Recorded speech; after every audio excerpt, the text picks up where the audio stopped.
कुंभकर्ण के वध के बाद लंका में शोक छा गया, लेकिन रावण क्रोध से बौखला उठा।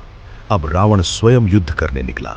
रावण अपने दिव्य रथ पर सवार होकर युद्ध भूमि में उतरा।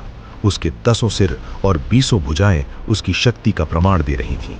उधर राम जी शांत खड़े थे, और तभी इस असमानता को देख स्वर्ग के राजा इंद्र ने अपना दिव्य रथ, अभेद्य कवच और शक्तिशाली धनुष बाण अपने सारथी मातली के साथ श्री राम की सहायता के लिए भेजे।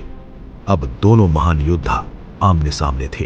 पहले रावण ने गरजते हुए अग्नि बाण छोड़े, जिससे आसमान दहकने लगा। श्री राम ने शांत भाव से वरुण अस्त्र चलाकर उस अग्नि को शांत कर दिया। फिर रावण ने मायावी शक्तियों का प्रयोग किया, जिससे रणभूमि में हजारों रावण दिखने लगे, लेकिन राम के एक ही बाण ने उस माया का जाल काट दिया। युद्ध कई दिनों तक चला। फिर राम जब भी रावण का एक सिर काटते, उसी क्षण भर में वहां दूसरा सिर उगाता। रावण हंसते हुए बोला, राम, तुम मुझे नहीं मार सकते। श्री राम चिंतित हो उठे। तब विभीषण ने पास आकर धीरे से कहा, प्रभु, रावण की मृत्यु उसके सिर में नहीं, उसकी नाभि में छिपे अमृत कुंड में है। जब तक वो नहीं सूखेगा, रावण नहीं हारेगा। राम जी ने जैसे ही ये बात पता चली, उन्होंने तुरंत अगस्त्य मुनि द्वारा दिए गए दिव्य ब्रह्मास्त्र का आवाहन किया और रावण की नाभि की तरफ चला दिया, और वो बाण सीधे रावण की नाभि में जा लगा।